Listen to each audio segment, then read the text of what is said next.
Hello and welcome to today's episode of Knobi Cooks. Today we are cooking Mountaineer style pizza, a type of pizza you have probably never tasted before. So let's get into it.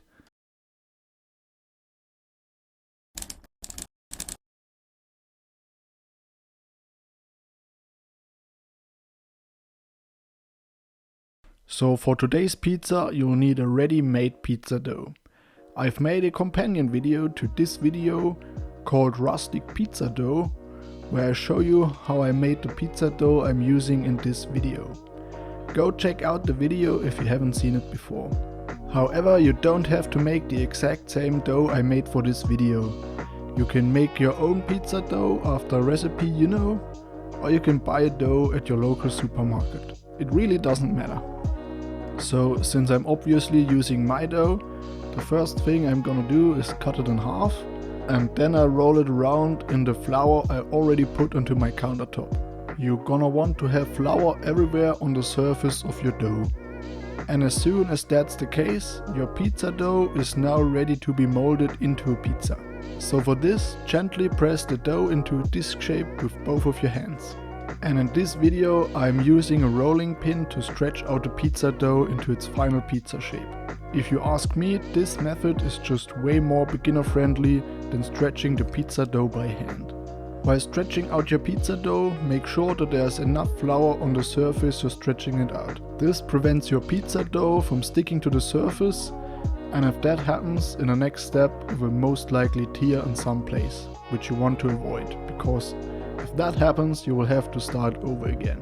So you're gonna want to stretch your pizza dough equally on all sides and bring it in the general shape your baking tray has. And then as soon as you think your pizza dough will more or less fit, it's time to put it into the tray. I always lay out my baking trays with parchment paper to prevent the pizza from sticking to it. But it also helps to prevent any sauce that runs over the rim of your pizza from burning into your baking tray, which isn't very nice. And then as soon as you have your pizza dough in your baking tray, stretch it into its final shape until you think you've made the most of the space you have available to you.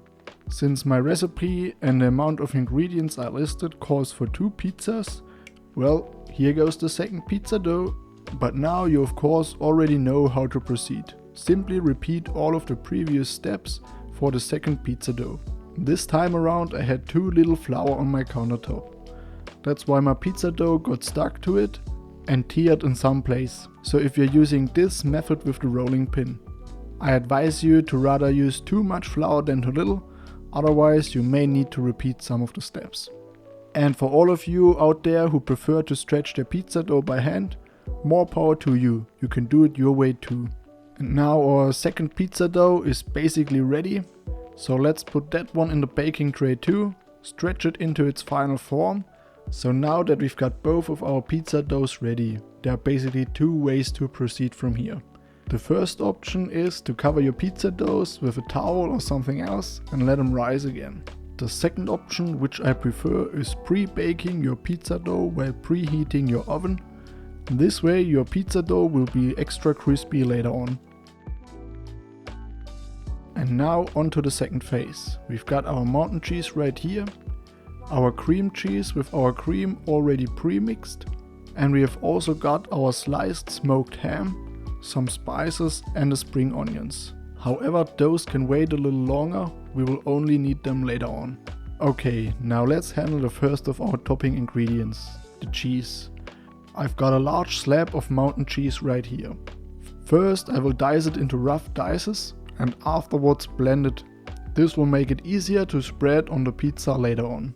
If you're not able to get your hands onto some mountain cheese or some similar cheese, you can also always use some shredded cheese. Though the mountain cheese just adds a little something to this pizza, trust me. However, if you do as I do, make sure you shred your cheese properly. You don't want any large chunks of cheese left in there. Because if you leave them in there, they will form large blobs of cheese on your pizza later on, and you'll want to avoid that. For me, the size you're seeing here is just about right. Not too small and not too large. Okay, now the time has come to cut the spring onions. Simply cut them into small rings and then put them aside for later. We will only add them to the pizza 5, maybe 10 minutes before the pizza is ready to eat. If you put them onto the pizza right away, they will most likely burn. Oh, and just a quick reminder at this point in time, we still got our pizza dough in the oven pre-baking, so keep that in mind and from time to time take a look at it to see if it's still fine and dandy. Next up is the pizza sauce. For this pizza sauce we only use 3 kinds of spices: provencal herbs, pepper and bell pepper powder. Well, I kind of lied to you right there. Provencal herbs are of course a blend of different herbs, but let's just pretend they count as one spice for now. I do not recommend you to add any additional salt into the sauce, because the rest of our ingredients are already quite salty and you don't want the pizza to be oversalted. As soon as all of it is in a bowl or beaker, start mixing the cream cheese and the spices together. The trick here is to keep on stirring. If you keep stirring, the cream will thicken and you will get a nice creamy pizza sauce. Okay, so the pizza sauce is ready now. And we also got all of the other ingredients where we need them to be. So let's take out those pizza doughs and then put the sauce onto them. Since they are fresh out of the oven, be careful to not burn yourself with any of the baking trays. Try distributing your sauce equally onto both pizza doughs and then just spread it into a thin layer of sauce. If you prefer a thinner sauce, you can always add some additional cream or water into the mix. And on the other hand, if you prefer a thicker sauce, you can simply use more cream cheese or thicken your sauce up with some flour. Simply be aware that the thinner the sauce, the more likely it is to flow over the rim of your pizza and burn up in your baking tray. Okay, next up is our ham. We will place the ham directly onto the sauce. But be careful not to drop it onto the pizza like I did in this video. Regarding the amount of ham or the toppings in general, you can always add more or take away some amount of the toppings. I prefer the middle way. I generally like quite a lot of toppings, but not too much that the pizza is overloaded, but also not, let's call it Italian style, with very little toppings, with the dough and the sauce being the main ingredients. That's just too little topping for me, but do as you like. Oh, and for the ham a similar thing goes as for the cheese. I really recommend you try to get some smoked ham. It just adds quite a bit of taste to this pizza. Okay, let's put our attention to the cheese. We will simply spread the cheese onto both pizza as equally as we can. Pay attention to not let anything fall into your baking tray or you risk burning the cheese in it. And with the cheese on our pizzas, well, they are now ready for the oven. So let's put them into the oven.